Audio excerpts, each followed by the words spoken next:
Hello ಮುದ್ದು ಮಕ್ಕಳ, ಎಲ್ರೂ ಹೇಗಿದ್ದೀರಾ? ನಾನ್ ನಿಮ್ಮ ಸೈನ್ಸ್ ಟೀಚರ್ ಅರ್ಚನಾ.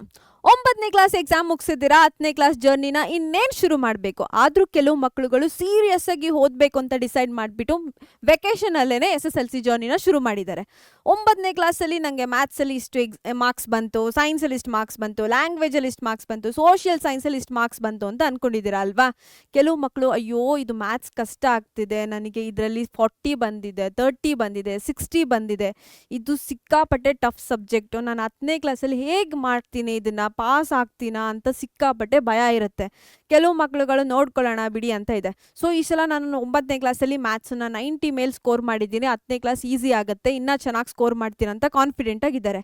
ಕೆಲವರಿಗೆ ಆಲ್ರೆಡಿ ಮೈಂಡಲ್ಲಿ ಫಿಕ್ಸ್ ಆಗಿಬಿಟ್ಟಿದೆ 9ನೇ ಕ್ಲಾಸ್ ಮಾರ್ಕ್ಸ್ ಬೇಸಿಸ್ ಮೇಲೆ ಈ ಸಬ್ಜೆಕ್ಟಲ್ಲಿ ಇಷ್ಟೊಂದು ಕಡಿಮೆ ಮಾರ್ಕ್ಸ್ ತಗೊಂಡಿದ್ದೀನಿ, 10ನೇ ಕ್ಲಾಸಲ್ಲಿ ಇದಕ್ಕಿಂತ ಕಡಿಮೆ ಬರುತ್ತಾ, ನಾನು ಪಿಕಪ್ ಮಾಡೋಕ್ಕಾಗಲ್ವಾ, ಹೇಗೆ ಓದೋದು, ಫೇಲ್ ಆಗಿಬಿಡ್ತೀನ ಅಂತೆಲ್ಲ ಸಿಕ್ಕಾಪಟ್ಟೆ ಭಯ ಇದೆ.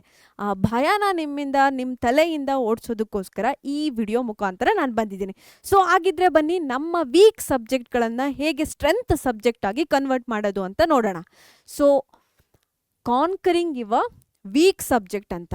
ಸೊ ಈ ವೀಕ್ ಸಬ್ಜೆಕ್ಟ್ ಏನಕ್ಕಂತ ನಮ್ಮ ತಲೆಯಲ್ಲಿ ಬರೋದು ಗೊತ್ತಾ? ಸ್ಟಾರ್ಟಿಂಗ್ ನಾವೊಂದು ಕೆಲವು ಮಿಸ್ಟೇಕ್ಸ್ಗಳನ್ನು ಮಾಡ್ತೀವಿ. ಏನದು ಮಿಸ್ಟೇಕ್ ಅಂತ ಹೇಳಿದ್ರೆ, ಮೊದಲನೇದು ಲ್ಯಾಕ್ ಆಫ್ ಫೌಂಡೇಶನಲ್ ಅಂಡರ್ಸ್ಟ್ಯಾಂಡಿಂಗ್ ಅಂತ. ನಾವು ಕಾನ್ಸೆಪ್ಟನ್ನ ಬೇಸಿಕ್ಕಿಂದ ಕ್ಲಾರಿಟಿಯಾಗಿ ಕಲಿಯೋಲ್ಲ, ಸುಮ್ಮನೆ ಏನು ಮಾಡ್ತೀವಿ, ರೋಟ್ ಲರ್ನಿಂಗ್ ಬೈ ಹಾರ್ಟ್ ಆಗ್ತೀವಿ. ಅದಕ್ಕೋಸ್ಕರ ಇದೇನಾಗುತ್ತೆ, ಈಸಿ ಇರೋ ಸಬ್ಜೆಕ್ಟ್ ಕೂಡ ವೀಕ್ ಸಬ್ಜೆಕ್ಟ್ ಆಗಿ ಕನ್ವರ್ಟ್ ಆಗಿಬಿಡುತ್ತೆ. ನೆಕ್ಸ್ಟ್ ಬಂದ್ಬಿಟ್ಟು ಇನ್ಎಫೆಕ್ಟಿವ್ ಸ್ಟಡಿ ಮೆಥಡ್ಸ್ ಅಂತ. ಕಾನ್ಸೆಪ್ಟನ್ನ ಅರ್ಥ ಮಾಡ್ಕೊಂಡಿಲ್ಲ ಅಂದರೆ ಏನಾಗುತ್ತೆ, ಎಕ್ಸಾಮ್ ಹಿಂದಿನ ದಿನ ಕೂತ್ಕೋತೀರಾ, ಬಯಾಟ್ ಹಾಕ್ತಾ ಇರ್ತೀರಾ, ಏನೂ ಅರ್ಥ ಆಗಿರಲ್ಲ, ಸುಮ್ಮನೆ ರೋಟ್ ಲರ್ನಿಂಗ್ ಬಯಾಟ್ ಹಾಕಿ ಕಲಿಯೋದ್ರಿಂದ ಏನಾಗುತ್ತೆ, ಕಾನ್ಸೆಪ್ಟ್ ಕ್ಲಾರಿಟಿ ಇರಲ್ಲ, ನಮ್ಮ ವೀಕ್ ಸಬ್ಜೆಕ್ಟ್ ಏನಾಗುತ್ತೆ, ಪೈಲಪ್ ಆಗ್ತಾ ಹೋಗುತ್ತೆ. ನೆಕ್ಸ್ಟ್ ಬಂದ್ಬಿಟ್ಟು ಟೈಮ್ ಮ್ಯಾನೇಜ್ಮೆಂಟ್ ಇಶ್ಯೂಸ್ ಇರುತ್ತೆ. ಸೊ ಕೆಲವು ಮಕ್ಳುಗಳು ಹೇಳ್ತೀರಾ, ಮ್ಯಾಮ್ ಸ್ಕೂಲ್ಗೆ ಹೋಗಬೇಕು, ಟ್ಯೂಷನ್ ಹೋಗಬೇಕು, ಅಸೈನ್ಮೆಂಟ್ ಇರುತ್ತೆ, ಆಮೇಲೆ ಸ್ಪೋರ್ಟ್ಸ್ ಕಡೆ ಇಂಟ್ರೆಸ್ಟ್ ಇರುತ್ತೆ, ಮ್ಯಾನೇಜ್ ಮಾಡೋಕ್ಕಾಗ್ತಿಲ್ಲ, ಹೇಗೆ ಓದೋದು ಮ್ಯಾಮ್ ಆ ಥರ ಹೇಳ್ಬಿಟ್ಟು ಕಂಪ್ಲೀಟಾಗಿ ಓದೋದನ್ನೇ ಪೋಸ್ಟ್ಪೋನ್ ಮಾಡ್ತಾ ಹೋಗ್ತಾರೆ. ಎಕ್ಸಾಮ್ ಇನ್ನೂ 1 ತಿಂಗಳಿದೆ, ಇನ್ನೂ 2 ತಿಂಗಳಿದೆ, 1 ವೀಕ್ ಇದೆ, ಆಮೇಲೆ ಓದೋಣ ಅಂತ ಏನು ಮಾಡ್ತಾರೆ, ಪೋಸ್ಟ್ಪೋನ್ ಮಾಡ್ತಾ ಹೋಗ್ತಾರೆ. ಸೊ ಅದಕ್ಕೋಸ್ಕರ ಏನಾಗುತ್ತೆ, ನಮ್ಮ ಈಸಿ ಸಬ್ಜೆಕ್ಟ್ ಕೂಡ ಟಫ್ ಆಗ್ತಾ ಹೋಗುತ್ತೆ. ಎಕ್ಸಾಮ್ ಆನ್ಸೈಟಿ ಸ್ಟಾರ್ಟಿಂಗಿಂದನೇ ಶುರು ಮಾಡಿಬಿಡ್ತಾರೆ. 3 ಪ್ರಿಪ್ರೇಟ್ರಿ ಬರೀಬೇಕು, FA ಎಕ್ಸಾಮ್ಸ್ ಇದೆ, SA ಎಕ್ಸಾಮ್ಸ್ ಇದೆ, ಬೋರ್ಡ್ ಎಕ್ಸಾಮ್ ಇದೆ, ಹೇಗೆಲ್ಲ ಮಾಡೋದು, ಅದರಲ್ಲೂ ವೀಕ್ಲಿ ಟೆಸ್ಟು, ಚಾಪ್ಟರ್ ಟೆಸ್ಟ್ ಅಂತ ಸಿಕ್ಕಾಪಟ್ಟೆ ಟೆನ್ಷನ್ ಮಾಡ್ಕೊಂಡಿರ್ತಾರೆ. ಸೊ ಎಕ್ಸಾಮ್ ಚಿಂತೆನೂ ಇರುತ್ತೆ. ಸೊ ಇಷ್ಟೊಂದೆಲ್ಲ ತಲೆಯಲ್ಲಿ ಓಡ್ತಾ ಇದ್ರೆ ಇನ್ನೇನಾಗುತ್ತೆ ಅಲ್ವಾ? ಸೊ ಏನಾಗ್ಬಿಡ್ತೀವಿ, ಸಡನ್ನಾಗಿ ಸ್ಟಕ್ ಆಗಿಬಿಡ್ತೀವಿ. ಏನು ಮಾಡೋದಕ್ಕೆ ಶುರು ಮಾಡ್ತೀವಿ, ಪೋಸ್ಟ್ಪೋನ್ ಮಾಡ್ತಾ ಹೋಗ್ತೀವಿ. ಸೊ ಇದು ಕಷ್ಟ ಆಗ್ತಿದೆ ಅಲ್ವಾ, ಆಮೇಲೆ ಓದೋಣ ಅಂತ ಏನು ಮಾಡ್ತೀವಿ, ಇಗ್ನೋರ್ ಮಾಡ್ತಾ ಇರ್ತೀವಿ. ಮತ್ತೇನು ಮಾಡ್ತೀವಿ, ಎಕ್ಸಾಮ್ 1 ದಿನ ಮುಂಚೆ ಓದೋದಕ್ಕೆ ಶುರು ಮಾಡ್ತೀವಿ. ಮತ್ತು ನಮ್ಮ ಮಾರ್ಕ್ಸನ್ನ ಏನು ಮಾಡ್ತೀವಿ, ಬೇರೆಯವ್ರ ಜೊತೆ ಕಂಪೇರ್ ಮಾಡ್ತಾ ಹೋಗ್ತೀವಿ. ಇದೆಲ್ಲ ಏನಾಗುತ್ತೆ, ನಮ್ಮ ತಲೆಯಲ್ಲಿ ಸುಮ್ಮನೆ ಅನ್ನೆಸೆಸರಿ ಥಾಟ್ಸ್ ಬರುತ್ತೆ, ನಮ್ಮ ಸ್ಟ್ರೆಂತ್ ಏನಾಗುತ್ತೆ, ವೀಕ್ ಆಗ್ತಾ ಹೋಗುತ್ತೆ. ಅದಕ್ಕೋಸ್ಕರ ನಮ್ಮಲ್ಲಿ ಇರುವಂಥ ನೆಗೆಟಿವ್ ಥಿಂಕಿಂಗನ್ನು ನಾವು ತಲೆಯಿಂದ ತೆಗೆದಾಕಬೇಕು. ಈ ಮೈಂಡ್ಸೆಟ್ ಇದೆ ಅಲ್ವಾ, ನನ್ನ ಕೈಯಲ್ಲಿ ಆಗಲ್ಲ, ಇದು ಕಷ್ಟ ಆಗತ್ತೆ ಅನ್ನೋ ಮೈಂಡ್ಸೆಟ್ಟನ್ನು ನಾವು ಬಿಡಬೇಕಾಗತ್ತೆ ಅಲ್ವಾ? ಇವಾಗ ಬನ್ನಿ, ಫರ್ಗೆಟಿಂಗ್ ಕರ್ವ್ ಅಂತ ಹೇಳಿದ್ರೆ ಏನು ಅಂತ ನೋಡೋಣ ಬನ್ನಿ. ಸೊ ನಾವು ಕಂಟಿನ್ಯೂಸ್ ಆಗಿ ಓದ್ತಾ ಇದ್ದೀವಿ, ಕಂಟಿನ್ಯೂಸ್ ಆಗಿ ಓದಿದ್ದನ್ನು ರಿವೈಸ್ ಮಾಡ್ತಾ ಇದ್ದೀವಿ, ಮತ್ತು ಅದನ್ನು ಪ್ರಾಕ್ಟೀಸ್ ಮಾಡ್ತಾ ಇದ್ದೀವಿ ಅಂತ ಹೇಳಿದ್ರೆ ನಮ್ಮ ಗ್ರಾಫ್ ಏನಾಗುತ್ತೆ, ಈ ಥರ ಇನ್ಕ್ರೀಸ್ ಆಗ್ತಾ ಹೋಗುತ್ತೆ. ನಾವು ಕಲಿತಾ ಇಲ್ಲ, ರಿವೈಸ್ ಮಾಡ್ತಾ ಇಲ್ಲ, ಮತ್ತು ಪ್ರಾಕ್ಟೀಸ್ ಮಾಡ್ತಾ ಇಲ್ಲ ಅಂತ ಹೇಳಿದ್ರೆ ಏನಾಗುತ್ತೆ, ನೀವು ಓದಿದ್ದು ಈ ಥರ ಮರ್ತೋಗ್ತಾ ಬರುತ್ತೆ ಅಲ್ವಾ? ನಮಗೆ ಈ ಥರ ಗ್ರಾಫ್ ಬೇಡ, ನಾವು ಯಾವಾಗ್ಲೂ ಈ ಥರ ಇನ್ಕ್ರೀಸ್ ಆಗ್ತಾ ಹೋಗಬೇಕು. ಈ ಥರ ಇನ್ಕ್ರೀಸ್ ಆಗಬೇಕು ಅಂತ ಹೇಳಿದ್ರೆ ಕಂಟಿನ್ಯೂಸ್ ಆಗಿ ನಾವು ಓದ್ತಾ ಇರಬೇಕು, ಓದಿದ್ದನ್ನು ರಿವೈಸ್ ಮಾಡ್ತಾ ಇರಬೇಕು, ಪ್ರಾಕ್ಟೀಸ್ ಮಾಡ್ತಾ ಇರಬೇಕು ಮಕ್ಕಳ. ಸೊ ನಾವು ಯಾವಾಗ್ಲೂ ಈ ಥರ ಸ್ಟೆಪ್ ಬೈ ಸ್ಟೆಪ್ ಇನ್ಕ್ರೀಸ್ ಆಗ್ತಾ ಹೋಗಬೇಕು. ನೆಕ್ಸ್ಟ್ ಇವಾಗ ಹೇಗೆ ಕಾನ್ಸೆಪ್ಟನ್ನು ಬಿಲ್ಡ್ ಮಾಡೋದು ಅಂತ ನೋಡೋಣ ಬನ್ನಿ.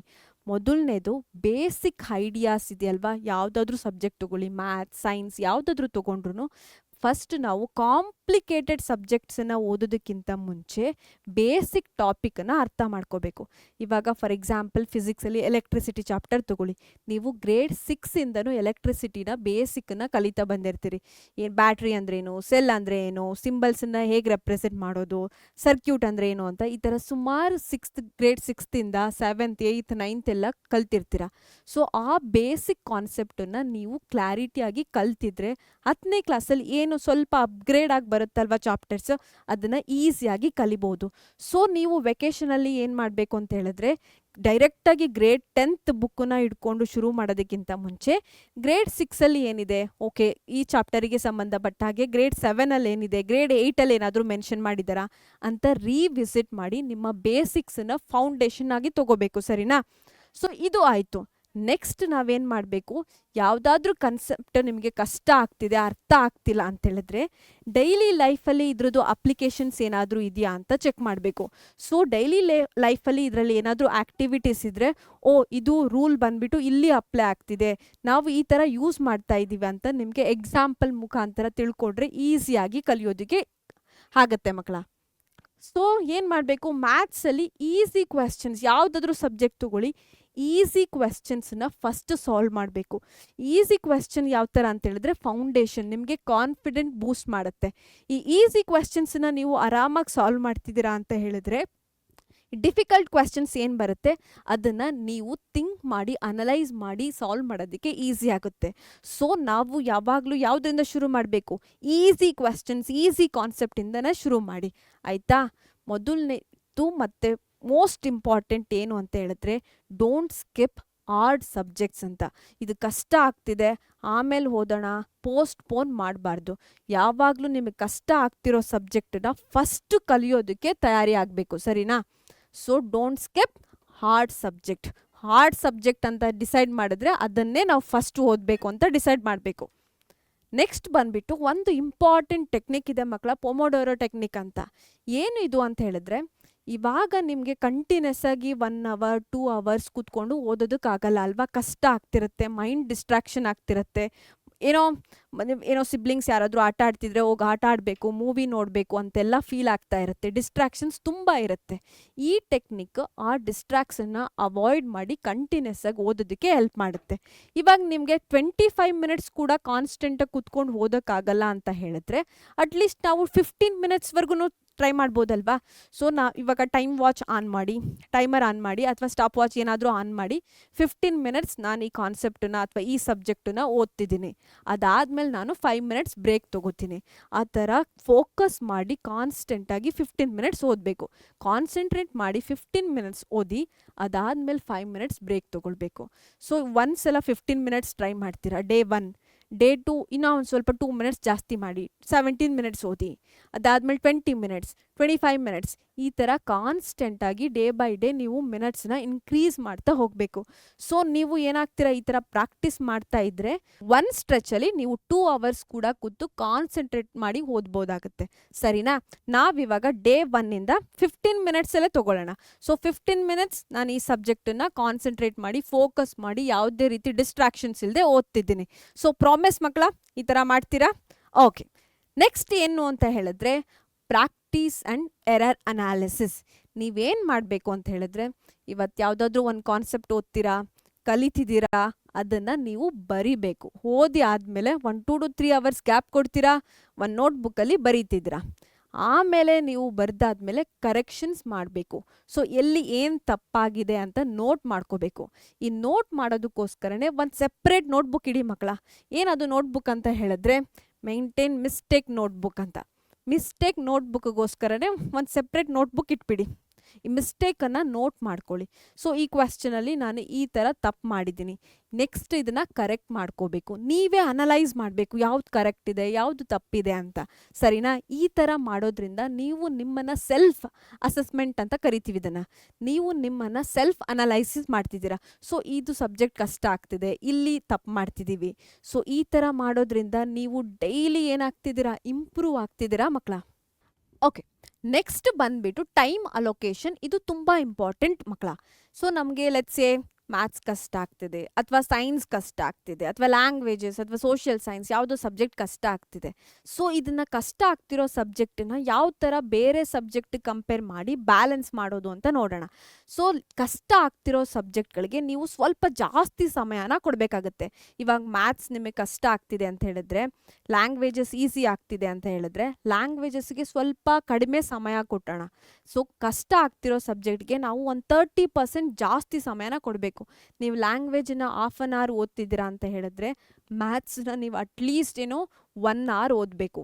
ಸೊ ಈಸಿ ಆಗಿರೋ ಸಬ್ಜೆಕ್ಟ್ಗಳಿಗೆ ಎಷ್ಟು ಸಮಯ ಕೊಡ್ತಿದ್ದೀರಾ ಅದ್ರ ಡಬಲ್ ಅಟ್ಲೀಸ್ಟ್ ನೀವು ಯಾವುದಕ್ಕೆ ಕೊಡಬೇಕು. ಅಟ್ಲೀಸ್ಟ್ ಡಬಲ್ ಆಗಿಲ್ಲ, 50% ಜಾಸ್ತಿ ಆಗಿಲ್ಲ ಅಂದರೆ ಮಿನಿಮಮ್ ನೀವು 30% ಜಾಸ್ತಿ ಎಕ್ಸ್ಟ್ರಾ ಟೈಮನ್ನು ನೀವು ಹಾರ್ಡ್ ಸಬ್ಜೆಕ್ಟ್ ಅಥವಾ ನಿಮ್ಮ ವೀಕ್ ಸಬ್ಜೆಕ್ಟ್ ಜೊತೆ ಸ್ಪೆಂಡ್ ಮಾಡಬೇಕಾಗತ್ತೆ.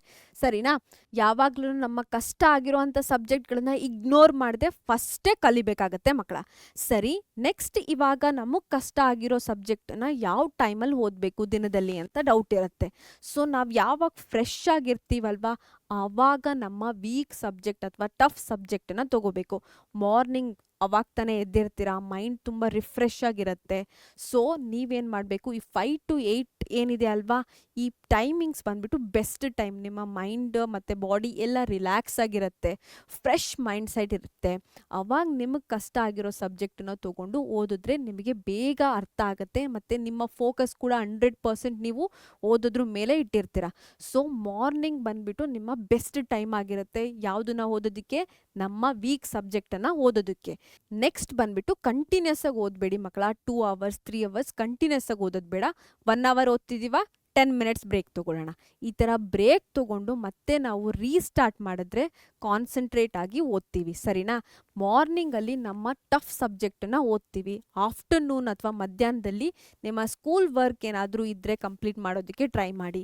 ಈ ಈವ್ನಿಂಗ್ ಟೈಮಲ್ಲಿ ಪ್ರಾಕ್ಟೀಸ್ ಮಾಡಬೇಕು. ನೈಟ್ ಮಲಗೋದಕ್ಕಿಂತ ಮುಂಚೆ ಏನೆಲ್ಲ ಆಗಿದೆ ಈ ದಿನದಲ್ಲಿ ಏನೆಲ್ಲ ಓದಿರ್ತೀರ ಅದನ್ನು ಒಂದ್ಸಲ ರಿವೈಸ್ ಮಾಡಬೇಕು ಮಕ್ಕಳ. ಸೊ ನೆಕ್ಸ್ಟ್ ಬಂದ್ಬಿಟ್ಟು ಹೇಗೆ ಸ್ಟ್ರಾಟಜಿ ಮಾಡಿಬಿಟ್ಟು ಪ್ಲ್ಯಾನ್ ಮಾಡಿ ಹೇಗೆ ಈ ವೀಕ್ ಸಬ್ಜೆಕ್ಟನ್ನು ಓದೋದು ಅಂತ. ಇವಾಗ ಮ್ಯಾಥ್ಸ್ ಟಫ್ ಆಗಿದೆ ಅಂತ ಅಂದ್ಕೊಂಡ್ರೆ ಒಂದು ಚಾಪ್ಟರ್ ತೊಗೊಳ್ಳಿ. ಫಸ್ಟ್ ಚಾಪ್ಟರ್ ರಿಯಲ್ ನಂಬರ್ಸ್ ಅಂತ ಏನೋ ಇದೆ ಅಲ್ವಾ, ಈ ಚಾಪ್ಟರಲ್ಲಿ ಏನೆಲ್ಲ ಟಾಪಿಕ್ಸ್ ಇದೆ ಅದನ್ನು ಸೆಪ್ರೇಟ್ ಮಾಡಬೇಕು. ಸೊ ಟಾಪಿಕ್ಸನ್ನ ಸೆಪ್ರೇಟ್ ಮಾಡಿ ನಾವು ಒಂದೊಂದು ಟಾಪಿಕನ್ನು ಡೈಲಿ ಓದ್ತೀವಿ. ಸೊ ಒಂದೇ ಚಾಪ್ಟರಲ್ಲಿರೋವಂಥ ಎಲ್ಲ ಟಾಪಿಕ್ನು ಇವತ್ತೇ ಮುಗಿಸಲ್ಲ. ನಾನೇನು ಮಾಡ್ತೀನಿ, ಈ ಸಬ್ಜೆಕ್ಟಲ್ಲಿ ಒಂದು ಟಾಪಿಕ್, ಸೈನ್ಸಲ್ಲಿ ಒಂದು ಟಾಪಿಕ್ ತೊಗೋತೀನಿ, ಅಥವಾ ಲ್ಯಾಂಗ್ವೇಜಸಲ್ಲಿ ಒಂದು ಟಾಪಿಕ್ ತೊಗೋತೀನಿ. ಈ ಥರ ನಾನೇನು ಮಾಡ್ತೀನಿ, ಎಲ್ಲ ಸಬ್ಜೆಕ್ಟ್ದು ಎಲ್ಲ ಟಾಪಿಕ್ಸನ್ನು ಡೈಲಿ ಒಂದೊಂದನ್ನು ಕಲಿಯೋದಕ್ಕೆ ಪ್ರಯತ್ನ ಪಡ್ತೀನಿ ಅಂತ ಡಿಸೈಡ್ ಆಗಬೇಕು. ಒಂದೇ ಸಬ್ಜೆಕ್ಟನ್ನು ಅಥವಾ ಒಂದೇ ಸಬ್ಜೆಕ್ಟಲ್ಲಿರೋ 5-6 ಟಾಪಿಕ್ಸನ್ನು ಒಂದೇ ದಿನ ಮುಗಿಸ್ತೀನಂತ ಅನ್ಕೋಬಾರ್ದು. ಅದನ್ನು ಅವಾಯ್ಡ್ ಮಾಡಬೇಕು. ನಿಮಗಿಷ್ಟ ಇರೋ ಸಬ್ಜೆಕ್ಟ್ ಆದರೆ ನೀವು ಕಂಟಿನ್ಯೂಸ್ ಆಗಿ 2 ಚಾಪ್ಟರ್ಸನ್ನು ಕೂಡ ಮುಗಿಸ್ಬೋದು. ಆ ಥರ ಮಾಡಬೇಡಿ. ಸೊ ಎಲ್ಲ ಸಬ್ಜೆಕ್ಟಲ್ಲೂ ನಾನೇನು ಮಾಡ್ತೀನಿ, ಒಂದೊಂದು ಟಾಪಿಕನ್ನು ಕಲಿತೀನಿ. ಆ ಥರ ಮೈಂಡ್ಸೆಟ್ ಬೇಕು ಮಕ್ಕಳ. ಸರಿನಾ? ನಿಮಗೆ ನಿಮ್ಮ ಸ್ಕೂಲ್ ಟೈಮಿಂಗ್ಸಿಗೆ ಸೂಟ್ ಆಗೋ ಥರ ಒಂದು ಟೈಮ್ ಟೇಬಲನ್ನು ರೆಡಿ ಮಾಡ್ಕೊಳ್ಳಿ. ಆ ಟೈಮ್ ಟೇಬಲ್ ಪ್ರಕಾರನೇ ನೀವು ಎಲ್ಲ ಸಬ್ಜೆಕ್ಟಲ್ಲಿರುವಂತಹ ಟಾಪಿಕ್ಕನ್ನು ಡೈಲಿ ಓದ್ತಿದ್ದೀನಿ, ನಾನು ಯಾವ ಸಬ್ಜೆಕ್ಟನ್ನು ಸ್ಕಿಪ್ ಮಾಡ್ತಿಲ್ಲ ಅನ್ನೋ ಅಂತಹ ಮೈಂಡ್ಸೆಟ್ ಬೇಕು ಮಕ್ಕಳ. ನೆಕ್ಸ್ಟ್ ಬಂದ್ಬಿಟ್ಟು ಹೇಗೆ ಮಾಸ್ಟರ್ ಆಗೋದು, ಸಬ್ಜೆಕ್ಟಲ್ಲಿ ಹೇಗೆ ಎಕ್ಸೆಲ್ ಆಗೋದು ಅಂತ ಹೇಳಿದ್ರೆ, ಲೆಟ್ಸ್ ಸೇ ಮ್ಯಾಥ್ಸ್ ಅಂತಲೇ ತೊಗೊಳ್ಳೋಣ. ಮ್ಯಾಥ್ಸಲ್ಲಿ ಬಂದ್ಬಿಟ್ಟು ನಿಮಗೆ ಫಾರ್ಮುಲಾಸ್ ತುಂಬ ಇರುತ್ತೆ ಅಲ್ವಾ. ನೀವೇನು ಮಾಡಬೇಕು, ಈ ಚಾಪ್ಟರಲ್ಲಿ ಇಷ್ಟು ಫಾರ್ಮುಲಾ ಇದೆ, ಫಾರ್ಮುಲಾ ಶೀಟ್ ಅಂತ ಮಾಡ್ಕೊಳ್ಬೇಕಾಗುತ್ತೆ, ಅಥವಾ ಒಂದು ಆ್ಯಂಡಿ ನೋಟ್ಬುಕ್ಕಲ್ಲಿ ಫಾರ್ಮುಲಾಸ್ ಎಲ್ಲ ಬರೀಬೇಕು. ಸೊ ಈ ಚಾಪ್ಟರಲ್ಲಿ ಈ ಫಾರ್ಮುಲಾ ಇದೆ, ಇದು ಇಂಪಾರ್ಟೆಂಟ್. ನಿಮಗೆ ಯಾವಾಗೆಲ್ಲ ಟೈಮ್ ಸಿಗುತ್ತೆ ಅವಾಗೆಲ್ಲ ರೀಕಾಲ್ ಮಾಡ್ತಾ ಹೋಗಬೇಕು. ಸೊ ಫಾರ್ಮುಲಾ ಶೀಟ್ ಬಂದ್ಬಿಟ್ಟು ನಿಮಗೆ ನಿಮ್ಮ ಫಾರ್ಮುಲಾಸನ್ನ ತಲೆಯಲ್ಲಿ ಇರೋದಕ್ಕೆ ಎಲ್ಪ್ ಆಗುತ್ತೆ. ಸೊ ಎಕ್ಸಾಮ್ ಟೈಮಲ್ಲಿ ರೋಟ್ ಲರ್ನಿಂಗ್ ಆಗಲ್ಲ, ಫಾರ್ಮುಲಾಸ್ ಕನ್ಫ್ಯೂಷನ್ ಆಗಿಬಿಟ್ಟು ತಪ್ಪಾಗಲ್ಲ. ಸೊ ನೀವು ಡೈಲಿ ಏನು ಮಾಡ್ತಿದ್ದೀರಾ, ರೀಕಾಲ್ ಮಾಡ್ತಿದ್ದೀರಾ. ಸೊ ನಿಮಗೆ ಫಾರ್ಮುಲಾ ಶೀಟು ತುಂಬ ಎಲ್ಪ್ ಆಗುತ್ತೆ. ನೆಕ್ಸ್ಟ್ ಬಂದ್ಬಿಟ್ಟು ಡೈವರ್ಸ್ ಪ್ರಾಕ್ಟೀಸ್. ನೀವು ಯಾವುದೇ ಕಾರಣಕ್ಕೂ ಸಬ್ಜೆಕ್ಟನ್ನ ಸ್ಕಿಪ್ ಮಾಡ್ತಾ ಇಲ್ಲ, ಡೈಲಿ ನೀವೇನು ಮಾಡ್ತಿದ್ದೀರಾ, ಓದ್ತಾ ಇದ್ದೀರಾ. ಸೊ ನೀವು ಪ್ರಾಕ್ಟೀಸ್ ಮಾಡ್ತಿರೋ ಕಾರಣ ನಿಮಗೆ ಕಷ್ಟ ಆಗಲ್ಲ, ವೀಕ್ ಸಬ್ಜೆಕ್ಟ್ ಏನಾಗುತ್ತೆ, ಈಸಿ ಆಗುತ್ತೆ. ನೆಕ್ಸ್ಟ್ ಬಂದ್ಬಿಟ್ಟು ಸ್ಟ್ರಕ್ಚರ್ಡ್ ಆನ್ಸರ್ಸ್ ಇರಬೇಕು. ಇವಾಗ PYQs ಇರುತ್ತೆ, ಮಾಡೆಲ್ ಕ್ವೆಶನ್ ಪೇಪರ್ಸ್ ಇರುತ್ತೆ, ಸ್ಯಾಂಪಲ್ ಕ್ವೆಶನ್ ಪೇಪರ್ ಸಿಗುತ್ತೆ. ಅದರಲ್ಲಿ ನೀವು ಚೆಕ್ ಮಾಡಬೇಕು ಯಾವ ಟಾಪಿಕ್ ಅಥವಾ ಯಾವ ಚಾಪ್ಟರಿಂದ ಯಾವ ಟಾಪಿಕ್ ತುಂಬ ರಿಪೀಟೆಡ್ ಆಗ್ತಿದೆ ಅಥವಾ ಯಾವ ಕ್ವೆಶ್ಚನ್ ರಿಪೀಟ್ ಆಗ್ತಿದೆ ಅಂತ ಚೆಕ್ ಮಾಡಿಬಿಟ್ಟು ನೀವೇ ಆನ್ಸರನ್ನು ಬರೆಯೋದಕ್ಕೆ ಟ್ರೈ ಮಾಡಬೇಕು. ಆನ್ಸರ್ ತಪ್ಪಾಗಿದ್ರೂ ಪರವಾಗಿಲ್ಲ, ನಾವೇನು ಮಾಡ್ತಿದ್ದೀವಿ, ಮಿಸ್ಟೇಕ್ ನೋಟ್ಬುಕ್ ಅಂತ ಮೇಂಟೈನ್ ಮಾಡ್ತಿದ್ದೀವಿ, ತಪ್ಪಾಗಿರೋದನ್ನೆಲ್ಲ ಬರಿತಾ ಇದ್ದೀವಿ, ಮತ್ತು ರೆಕ್ಟಿಫೈ ಮಾಡಿ ಅದನ್ನು ರಿಸಾಲ್ವ್ ಮಾಡ್ತಿದ್ದೀವಲ್ವಾ. ಸೊ ಸ್ಟ್ರಕ್ಚರ್ಡ್ ಆನ್ಸರ್ ಬರೆಯೋದಕ್ಕೆ ಎಲ್ಪ್ ಆಗುತ್ತೆ.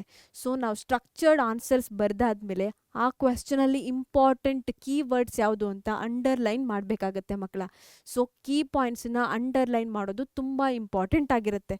ಮತ್ತು ನಾವು ಏನು ಓದಿದ್ದೀವಿ ಅದನ್ನು ಕನೆಕ್ಟ್ ಮಾಡ್ತಾ ಬರಬೇಕು. ಸೊ ನಿಮ್ಮ ಎಲ್ಲ ಚಾಪ್ಟರ್ಸ್ಗಳು ಒಂದಕ್ಕೊಂದು ಕನೆಕ್ಟ್ ಆಗ್ತಾ ಇರುತ್ತೆ ಅಲ್ವಾ.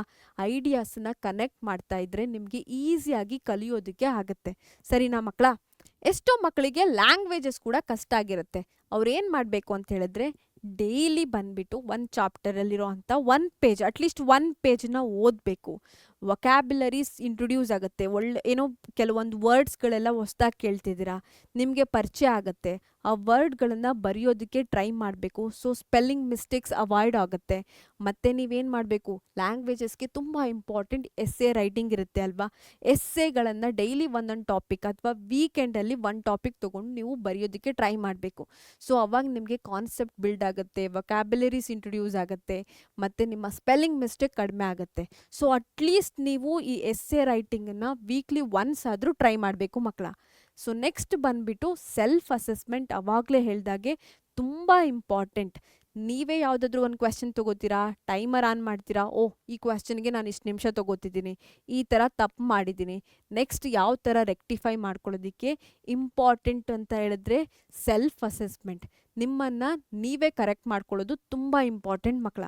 ನೆಕ್ಸ್ಟ್ ಬಂದುಬಿಟ್ಟು ಸೀಕಿಂಗ್ ಹೆಲ್ಪ್ ಆ್ಯಂಡ್ ಸಪೋರ್ಟ್. ನಿಮ್ಮ SSLC ಜರ್ನಿನ ನೀವು ಒಬ್ಬರೇ ಇಲ್ಲ ಮಕ್ಕಳ, ನಿಮ್ಮ ಜೊತೆ ನಿಮ್ಮ ಟೀಚರ್ಸ್ ಇದ್ದೀವಿ, ನಾವಿದ್ದೀವಿ, ರೈಟ್? ನಿಮ್ಮ ಪ್ಯಾರೆಂಟ್ಸ್, ನಿಮ್ಮ ಫ್ರೆಂಡ್ಸ್ ಎಲ್ಲರೂ ಕೂಡ ಇರ್ತಾರೆ. ನಿಮಗೆ ಏನಾದರೂ ಪ್ರಾಬ್ಲಮ್ ಇದ್ದರೆ ದಯವಿಟ್ಟು ನಿಮ್ಮ ಪೇರೆಂಟ್ಸ್ ಅಥವಾ ನಿಮ್ಮ ಫ್ರೆಂಡ್ಸ್ ಅಥವಾ ನಿಮ್ಮ ಸಿಬ್ಲಿಂಗ್ಸ್ ಯಾರು ನಿಮಗೆ ಹೆಲ್ಪ್ ಮಾಡ್ತಾರೆ ಅವರನ್ನು ದಯವಿಟ್ಟು ಅಪ್ರೋಚ್ ಮಾಡಿ ನಿಮ್ಗೆ ಆಗ್ತಿರೋ ಪ್ರಾಬ್ಲಮನ್ನು ಹೇಳಿ ಆದಷ್ಟು ಬೇಗ ಸೊಲ್ಯೂಷನ್ ತೊಗೊಳ್ಳೋದು ತುಂಬ ಇಂಪಾರ್ಟೆಂಟ್ ಮಕ್ಕಳ. ನೆಕ್ಸ್ಟ್ ಬಂದುಬಿಟ್ಟು power of consistency and mindset ಹೇಗಿರಬೇಕು ಅಂತ ಹೇಳಿದ್ರೆ, ನನಗೆ ಯಾವುದು ಕಷ್ಟ ಆಗಲ್ಲ, ಯಾಕಂತಂದರೆ ನಾನು ಪ್ರಿಪೇರ್ ಆಗ್ತಿದ್ದೀನಿ, ಕನ್ಸಿಸ್ಟೆನ್ಸಿ ಇದೆ, ಡಿಸಿಪ್ಲಿನ್ ಇದೆ, ಪ್ರಾಕ್ಟೀಸ್ ಮಾಡ್ತಿದ್ದೀನಿ ಅಂತ ಹೇಳಿದ್ರೆ ನಮಗೆ ಯಾವ ಸಬ್ಜೆಕ್ಟ್ ಕೂಡ ಕಷ್ಟ ಆಗಲ್ಲ ಮಕ್ಕಳ. ಸರಿನಾ? ನಮಗೆ ಯಾವ ಥರ ಮೈಂಡ್ಸೆಟ್ ಇರಬೇಕು ಅಂತ ಹೇಳಿದ್ರೆ ನನ್ನ ಕೈಯಲ್ಲಿ ಆಗುತ್ತೆ, ಐ ವಿಲ್ ಡೂ ಇಟ್ ಅಂತ ಇರಬೇಕು ಮಕ್ಕಳ. ನೆಕ್ಸ್ಟ್ ಬಂದು ನೀವು ನಿಮ್ಮನ್ನು ನೀವು ನಂಬಬೇಕು. ಸೊ ನಿಮ್ಮನ್ನು ನೀವು ನಂಬ್ತಿದ್ದೀರಾ ಅಂತ ಹೇಳಿದ್ರೆ, ಪ್ರಾಕ್ಟೀಸ್ ಮಾಡ್ತಿದ್ದೀರಾ ಅಂತ ಹೇಳಿದ್ರೆ, ಡಿಸಿಪ್ಲಿನ್ ಇದೆ, ಕನ್ಸಿಸ್ಟೆನ್ಸಿ ಇದೆ ಅಂತ ಹೇಳಿದ್ರೆ ನಿಮ್ಮ SSLC ಜರ್ನಿ ಈಸಿ ಆಗುತ್ತೆ. ಮತ್ತು ನಿಮ್ಮ ವೀಕ್ ಸಬ್ಜೆಕ್ಟ್ ಏನಾಗುತ್ತೆ, ಸ್ಟ್ರೆಂತ್ ಸಬ್ಜೆಕ್ಟ್ ಆಗುತ್ತೆ. ಸೊ ನೀವು ಇವಾಗ ಡೈಲಿ ಏನು ಮಾಡ್ತಿದ್ದೀರಾ, ನಿಮ್ಮ ವೀಕ್ ಸಬ್ಜೆಕ್ಟಿಗೆ extra half an hour dedicate ಮಾಡಿ ಪ್ರಾಕ್ಟೀಸ್ ಮಾಡ್ತಿದ್ದೀರಾ. ಸೊ ನನಗೆ ಕಮೆಂಟ್ ಸೆಕ್ಷನಲ್ಲಿ ತಿಳಿಸಿ ನಿಮಗೆ ಯಾವ ಸಬ್ಜೆಕ್ಟ್ ಕಷ್ಟ ಆಗ್ತಿದೆ, ನೀವು ಆ ಕಷ್ಟನ ಯಾವ ಥರ ದೂರ ಮಾಡಬೇಕು ಅಂತ ಡಿಸೈಡ್ ಮಾಡಿ ನನಗೆ ಕಮೆಂಟ್ ಸೆಕ್ಷನಲ್ಲಿ ತಿಳಿಸಿ. ನಾನು ನಿಮ್ಮ ಕಮೆಂಟ್ಗೆ ರಿಪ್ಲೈ ಮಾಡ್ತೀನಿ ಮಕ್ಕಳ. ಸರಿನಾ? ಸೊ ನಿಮ್ಮೆಲ್ರಿಗೂ ಥ್ಯಾಂಕ್ ಯು ಮಕ್ಕಳ.